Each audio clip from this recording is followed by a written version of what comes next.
Shri Sunny Deol ji.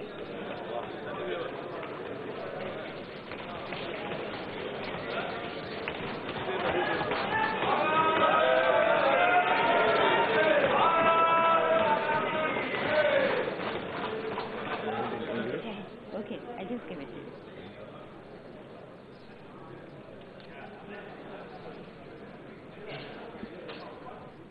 I, Sunny Deol, having been elected a member of the House of the People, do swear in the name of God that I will bear true faith and allegiance to the Constitution of India as by law established, that I will uphold the sovereignty and integrity of India, and that I will faithfully discharge the duty upon which I am about to enter.